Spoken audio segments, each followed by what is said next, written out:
بسم اللہ الرحمن الرحیم۔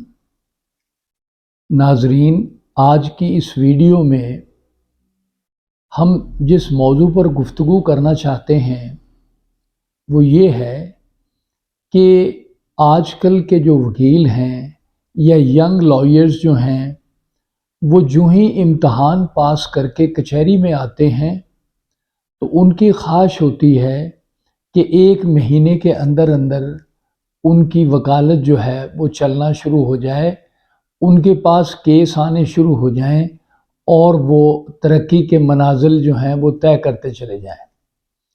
ہم اس سلسلے میں ایک ایسے وکیل کا تذکرہ کرنا چاہیں گے جن کا تعلق امریکہ سے ہے۔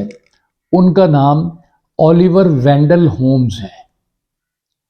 یہ اولیور وینڈل ہومز ایک ایسے وکیل تھے جنہوں نے 30 سال تک اپنی زندگی میں 1 پینی بھی نہیں کمائی۔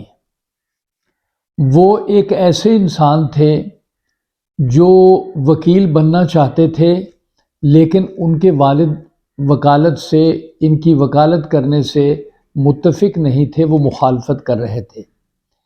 یہ مسٹر اولیور وینڈل ہومز وہ شخص ہیں کہ جنہوں نے قانونی سوچ پر بہت گہرا اثر چھوڑا اور امریکہ کی سپریم کورٹ کے جج بنے۔ عام انسان تھے، سرکس اور تھیٹر کا شوق رکھتے تھے، ہنسنے ہنسانے کی صلاحیت رکھتے تھے۔ 1857 میں قانون پڑھنا شروع کیا۔ امریکہ میں جب وہ امریکی سپریم کورٹ کے جج بنے تو کبھی کبھی دوران سماعت وہ فقرے بازی کرتے تھے جو بعد میں ڈیلیٹ کرنا پڑتی تھی۔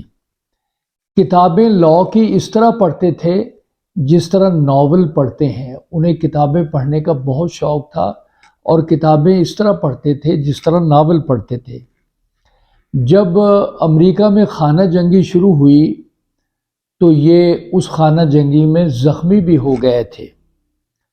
وہ یہ سمجھتے تھے کہ وکیل پہلے 2-3 سالوں میں اپنا بورڈ تک بنوانے کی صلاحیت نہیں رکھتا، یعنی ان کے پاس اتنے پیسے نہیں ہوتے تھے کہ وہ بورڈ بھی وکالت کا جو فکس کرنا ہوتا تھا وہ بھی تیار کروا لیتے۔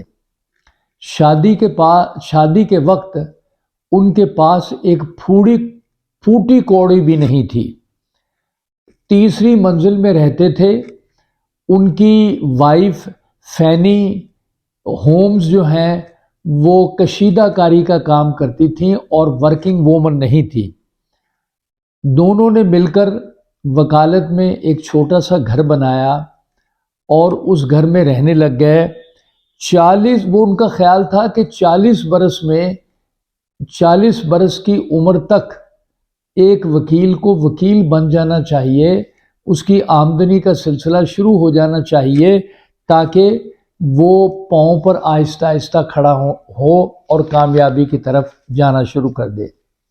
انہوں نے امریکی فیصلوں کو سپریم کورٹ اور ہائی کورٹ کے اکٹھا کرنا شروع کیا اور اس طرح انہوں نے ایک کتاب لکھی جو امریکی قوانین پر، سپریم کورٹ کے قوانین پر تبصرہ تھا۔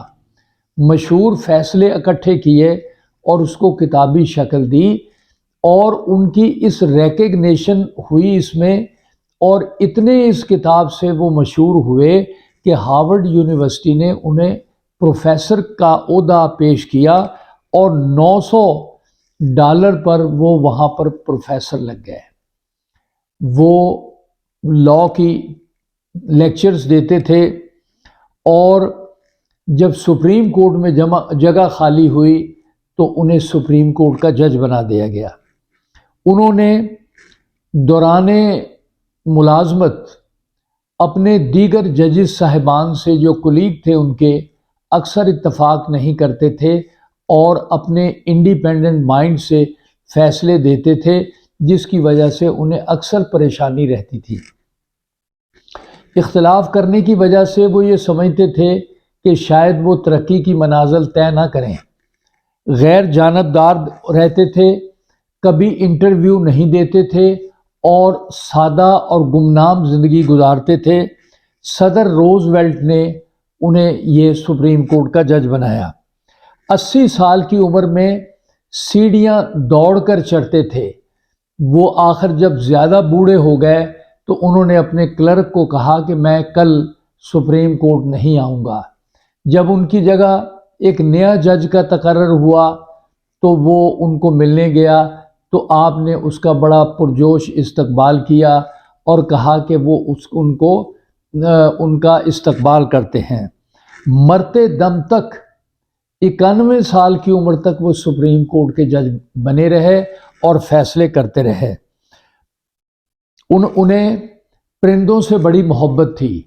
وہ اپنے گھر میں بندر اور فاختائیں اور چھوٹا سا چڑیا گھر بنایا ہوا تھا۔ پرندوں سے بہت پیار کرتے تھے، ان کو دیکھ بھال کرتے اور ان سے باتیں کرتے رہتے تھے۔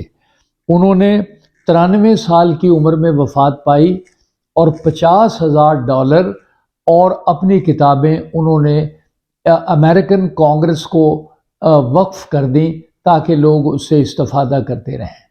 تو یہ وہ وکیل ہیں جن کو اگر ہم فالو کریں تو ہم دیکھیں گے کہ ہم مایوس نہیں ہونا چاہیے، محنت سے کام کرنا چاہیے، اور آہستہ آہستہ اگر محنت سے کام کریں گے تو ہم ترقی کرتے جائیں گے۔